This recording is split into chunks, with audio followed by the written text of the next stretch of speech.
I have a committee called Protect the House, whereas it raises money not just for myself, but for the 24 most vulnerable incumbent members. And it just shows that America today, what a difference a year and a half makes, that this new administration has made America stronger, and people want to see that continue. Think about it. For the first time in history, there are more jobs being offered than there are people looking for it. In the last 49 years in America, unemployment's only been below 4% 7 months. 2 of those months were April and May of this year. So what we're finding is not one Democrat voted for that tax bill. They continue to fight, think it was going to be Armageddon. We do not want to reverse course in this next election. And I think we're finding that Americans across this country want to make sure Republicans stay in the majority. Now, Congressman, a recent poll showed that the #1 issue on Americans' minds in the midterm elections is going to be immigration. Well, I think the top issue is going to be the economy, because it's about security in your job, security for the future, but also security around the world. Look what's happening with North Korea. We are safer today because of the leadership of President Trump. But the border is a challenge, too, because it is not secure based upon our current law. And the Democrats have been fighting to actually make that change. Think about what the Democrats are asking. They want to abolish ICE. You know what ICE does? ICE was able to save more than 900 children that were being trafficked across our border. They were able to stop the drugs and the illegal activity coming across our border. It's just a fundamentally drastic difference of opinion, and we do not want to reverse course with all the production and help that we made in the short year and a half. And I want to talk to you, too, because the big news this week, of course, President Trump's choice for Supreme Court, that is Judge Brett Kavanaugh. How do you think that nomination will play coming into midterm election time? Well, President Trump did something different than anyone who ran for president before. He put a list of judges that he would look to appoint to the Supreme Court before he even got elected. So the American public got to have input in this process. And that's how he selected Brett Kavanaugh. This is an individual that has the background, the education, and the ability to serve as the Supreme Court.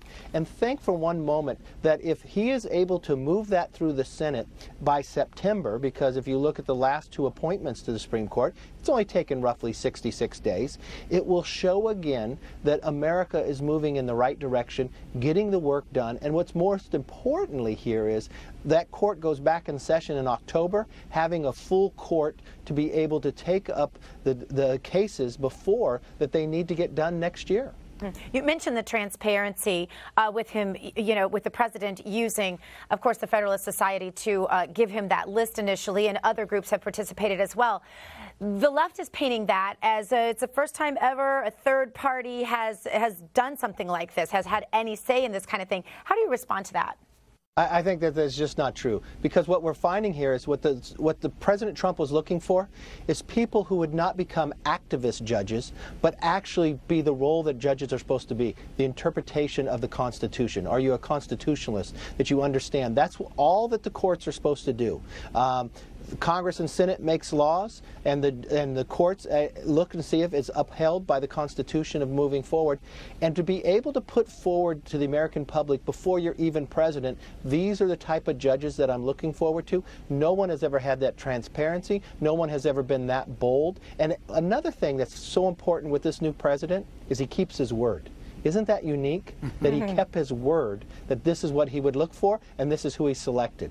That is so refreshing, and I think that's the difference that we're seeing in America with the economy moving forward. Think about what we've been able to do in the VA. No longer is the GI Bill only 15 years and you lose it. It's now for a lifetime. Think about that he was able to remove those bad players in the VA so they could actually have better care for our veterans. Or think about this.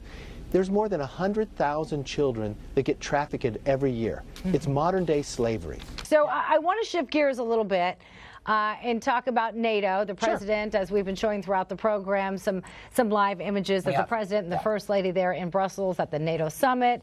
Tremendous. That is how the president now describes his relationship with Germany. Of course, those remarks come after he held that meeting with Chancellor Angela Merkel during the NATO summit. The president says they discussed defense investment and trade. Merkel said that she raised issues of migration and economic development with Trump.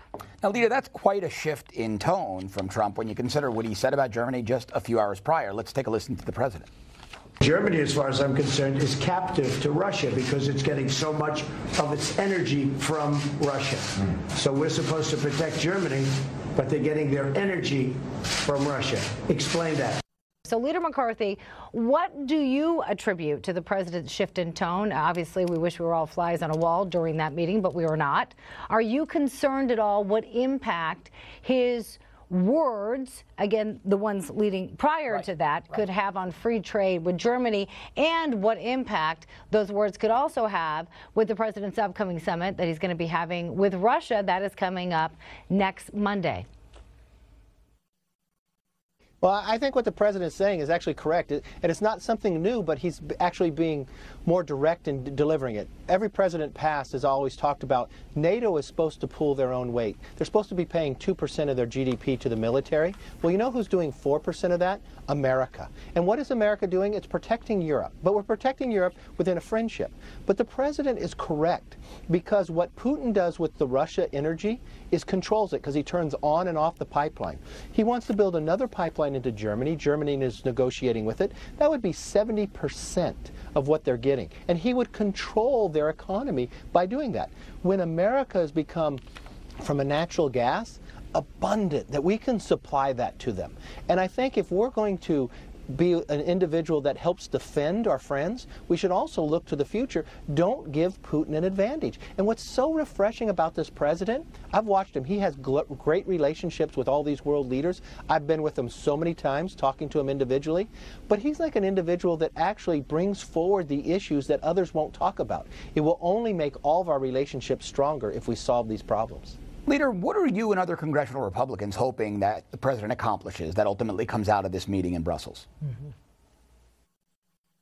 Well, I hope, one, that we get those NATO countries actually moving up to the 2%, something that they promised years ago but haven't delivered. And this is exactly what the president has always said in the past. But what's more importantly, let's get fair trade. The thing the president told, especially even at the G7, if people are concerned about tariffs, let's eliminate all of them. And you know what happened? All the other countries said, oh, no, no, no, no. America's willing to eliminate their tariffs because they've already pretty much eliminated them. Let's, Leader, let's move over and speak about tariffs. Trump administration is set to hit China with another $200 billion on imports. Now, the duties are going to target consumer goods such as clothing, televisions, refrigerators, and high-tech devices.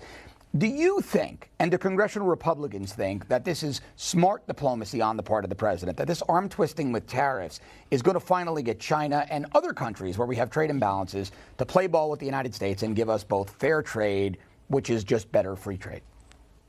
Look, the president understands that nobody wins a trade war, but what's so important here is that every president before him should have stood up to China. Because what China's been doing about stealing our intellectual property, what China's been doing about not having fair trade, and we have an advantage in this debate because they've got $500 billion to ours. And the president has been very open with President Xi that we need to have a fair trade agreement. And what the president is doing is keeping his word. I think at the end of the day, the president is going to be very successful, and in the long run, America is going to be more successful because of it. Leader, before we say goodbye, I have to ask you about House Speaker, the race for House Speaker, since current Speaker Paul Ryan will be retiring at the end of his term. At least that's the word. Right. Leader, your name has been thrown out. You are considered to be the one that's going to take Paul Ryan's place there. You have Scalise there endorsing you. But Jim Jordan's name has also come up as well. First off, are you up for the job at hand? Do you want it? And what will be your first priority? Well, first, thank you for the question. The number one priority is to make sure that a Republican has the opportunity to be Speaker in next Congress and keep this majority. You know, history works against us. That the party in power, the party that has the White House, on average loses on an off year more than 30 seats. That was put us into the minority, and that would make Nancy Pelosi the Speaker. So that's why I'm doing the work that I'm doing of raising the money, helping the candidates, and make sure at the end of the day. At the end of the day, that will be a choice between the conference. If I'm very humbled by the number of endorsements of people and the encouragement to run, but my first priority is putting America first and making sure that we keep what is happening in this economy even getting better. Because we are better off now today than we were 2 years ago, and we want to be even better 4 years from now.